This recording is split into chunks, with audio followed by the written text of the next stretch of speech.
Well, judging from the carving on your desk, it looks like his name is Ozzy.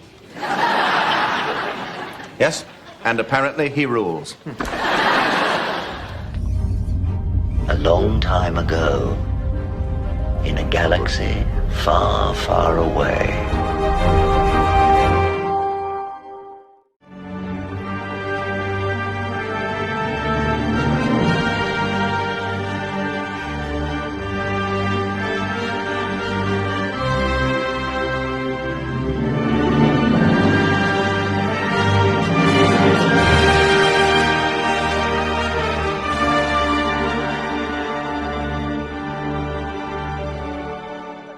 Disney's content. I grew up watching, all of the classics. They have been a huge, informative part of my life. But at the same time, I worked at small studios most of my career, and I'd heard, you hear whispers. I'd heard things like, oh, they won't let you show this at a Disney show. And I'm like, okay. So I was a little sus when I started. But then my experience was bafflingly the opposite of what I had heard on my little pocket of Proud Family Disney TVA. The showrunners were super welcoming. Meredith Roberts and our leadership over there has been so welcoming to my not at all secret gay agenda. And so I feel like I felt like it was, maybe it was that way in the past, but I guess something must have happened in the last they're turning it around, they're going hard. And then all that momentum that I felt, that sense of I don't have to be afraid to let's have these two characters kiss, let's in the background I was just wherever I could, just basically adding queerness to if you see anything queer in the show, I'm Proud Family. But I just was no one would stop me, and no one was trying to stop me. Wow. This was March of 2022. And this is one of today's Variety headlines. Times have definitely changed. This is not just Snoop Dogg complaining about a movie. This is a statement to the woke in Hollywood that they need to stop. Right? Look, Snoop Dogg is a prominent guy. He carries a lot of cachet. And for him to come out and say this, I think, is a message to Hollywood that they need to stop the bullshit. Now, he's saying everything we have said since the moment this garbage started happening, from Vice Admiral gender studies and the basic stealing of characters for basically their own identity crisis, the LGBTQ plus community, legacy characters like Leia and Luke. This is why the people in Hollywood who aren't woke, and I'm not talking about the conservatives, I'm not talking about Robert Davi, I'm not talking about Mel Gibson, I'm talking about Steven Spielberg, I'm talking about people like George Lucas, I'm talking about people who vote Democrat, who don't want the woke shit anymore, right? Because it drives people away. Because it's intrinsically wrong and disordered in every way you can think of. Snoop Dogg having to explain to his son what Pixar did when the kid, or to his grandson, when they saw the two women with a baby kiss, and then the grandson goes, "How do two women make a baby?" Kids are genuinely more honest than adults. A kid will see something and ask the blunt question, right? They see stuff and they go, "What? Why?" And they're right. You should ask why. There's something about approaching certain problems as a child would absolutely will help explain it to you in a way that makes it perfectly obvious that it's wrong. What you saw, and the reason why you're questioning it, it's because there's something about it that grosses you out. The kid felt uncomfortable, obviously.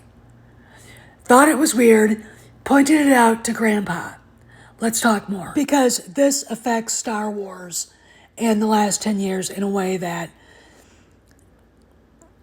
the simple statement by Snoop Dogg is everything. Let's talk more. Excuse me. I believe I asked you to put a chick in this and make her gay. I take it back. You're not unprofessional. You're a freaking loon. Yep. I want to get out of here before her trainer shows up with a bucket of live mice for her pre-show feeding. Pardon me. I have to go poke out my mind's eye. Dad, when are you going to stop blighting the environment with this atrocity? My God, can't you see that it wants to die? Let it go. So how does it affect Star Wars? Well, woke came to visit during the Force Awakens with the attack on the traditional family, what they did to Han and Leia, and the son, right? The idea of a normal family, I think at the time was beyond Kathleen Kennedy's ability, and it was definitely a long past J.J. Abrams' ability and Larry Kasdan's. They couldn't do it the right way. They had material they could borrow from the EU, and they did not. So what we got was garbage. Then this little round-headed Johnson shows up. And I mean Johnson in the you-know-what sense. He subverted our expectations. We made people question Leia's sexuality. Brought in Vice Admiral Gender Studies, or Vadolf Vemler, as I like to call her, an unneeded character who is just there to boost LGBTQ plus visibility here. Because according to those people, they need to be seen. Because there isn't an ounce of narcissism anywhere in that place, right? Okay, you know where I'm going. This was the first really bad thing. It's like a dog. It's a hot spot on a dog. You put the medicine on it and it doesn't want to go away. This is like a parasite a horse can't get rid of, right? It's absolutely disgusting. Not only is it bad treatment of Leia and a thievery of her character, but it's also a fuck you to Laura Dern to play it. Then we have this. They had to erase it from the copy that went to China because the Chinese don't go along with this garbage. But we got it stuck in our face. And you gotta wonder why the woke shit failed so badly in Star Wars. Because the guy who wrote it isn't woke. Kathleen Kennedy with her protege here, Harvey Weinstein's former personal assistant, the acolyte. Probably, Ann Bohr was woke, but honestly, when you read what Tony Gilroy said about the Dicos, he said they kind of walked away from that. Why? Because Bob Iger said, I don't want to hear about it anymore. People hate it. Stop it. Yes, sir. Everything you say, sir. There you go. But, so they did that. Did it help Andor? Probably, but it's still not a great show. However, the Trashlight,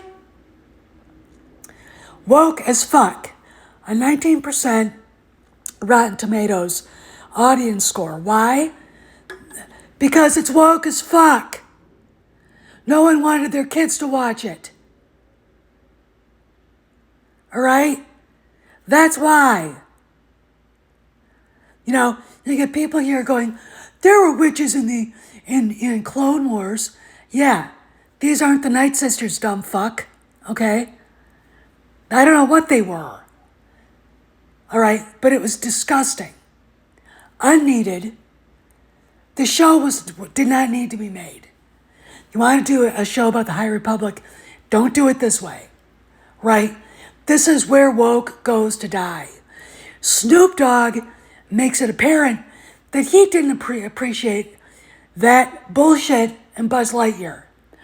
Imagine how many kids walked out of The Last Jedi looking at their parents going, what was this Vice Admiral Gender Studies?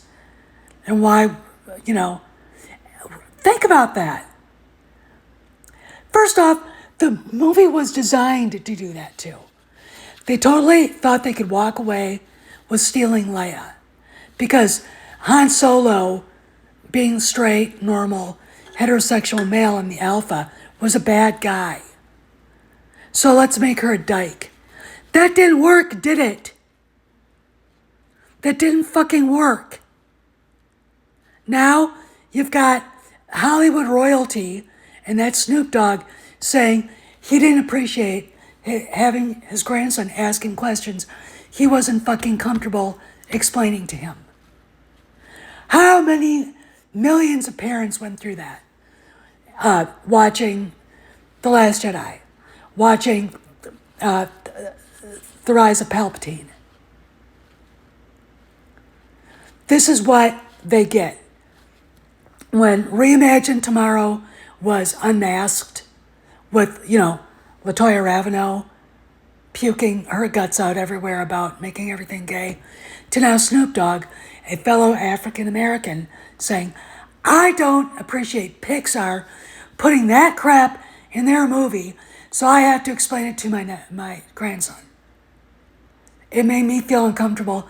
Personally, I don't want to see movies anymore. All right? This is where we're at. Wokistan is dead. God bless Snoop Dogg. Because thanks to him, Hollywood can have the conversation. This is Steph, signing off. See you around the galaxy.